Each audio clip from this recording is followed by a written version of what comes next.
Je ne sais même pas quoi dire de ce match, tellement c'est l'OM, c'est d'une faiblesse inouïe.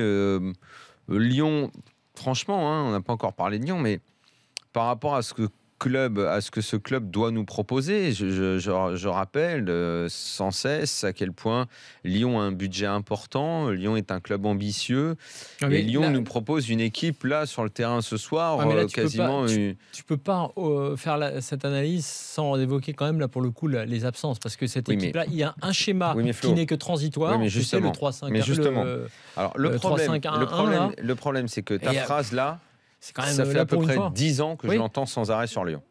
Parce que c'est la réalité. 10, mais ils ont tout le temps des blessés. Tout le temps des blessés. C'est pas normal. Déjà, en plus, ce qui est pas normal, c'est que la Lacazette n'est pas de doublure. Donc, je te tends une perche pour ton débat qui va venir. Sur l'intersaison, je suis d'accord. C'est pour ça que je te dis, avec l'équipe qu'il a, moi je te prends Genesio ce soir, il a trouvé son 3-5-1-1. Il a mis 3-0 à Zagreb. Ce qui est bien d'avoir entamé la Ligue des Champions comme ça. Et il est supérieur à l'OM ce soir. Les blessés, je suis désolé, mais les blessés dont tu parles, effectivement, 3 joueurs importants. Pour jouer un match de Ligue 1, évidemment que vu l'importance de ces joueurs, ça doit t'affecter, mais pas à ce point. Oui, mais enfin, vu que tu joues la Ligue des Champions, vu que tu t'appelles Lyon, on est d'accord. Mais tu dois quand même avoir des joueurs qui ressemblent à quelque chose. Tu peux pas entamer là avec les Aldo Kaloulou, les Cornet, ok, mais t'as pas besoin d'avoir 250 millions de budget pour faire jouer ton centre de formation.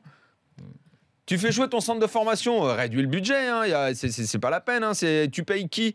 Ta masse salariale, elle sert à te payer qui, en fait? Non, ce qui m'inquiète pour... C'est Mapuyangambiwa. Attends, parce que on a Valbuena, on le compte dans les blessés, on l'a complètement oublié, le joueur qui coûte 5 millions il par revient, an. là, et on va le revoir vite, là, apparemment. On va le revoir vite, parce que tu l'as vu l'année dernière, tu la vois... Non, on va pas le revoir. On espère le voir. On va le voir cette année. Non, moi je veux bien, Olas, il peut continuer à venir nous raconter le café du commerce, et mon club, il est fantastique, et les machins, et après on s'aperçoit que les mecs, ils savent même pas gérer des bailleurs, on le met dans un avion, il arrive, il rencontre l'entraîneur, mais c'est pas l'entraîneur qui décide, mais finalement c'est lui, mais il a pas le droit de visiter là parce qu'il faut qu'il demande l'autorisation à machin. Et à des bailleurs, il était en pleine forme. Mais est-ce que t'es marié, t'as un gosse? Enfin, c'est grotesque. C'est grotesque. Ce que propose Lyon en ce moment, c'est grotesque. Totalement grotesque. On avait eu l'été dernier l'affaire Lacazette de la gestion d'Olas. Cette année, on a le Guézal là, qui se prend pour le Maradona du Rhône. Et il paraît que ça a perturbé le vestiaire. On a la blessure de Lacazette qui peut-être devait pas complètement jouer ou qui est peut-être revenu trop tôt.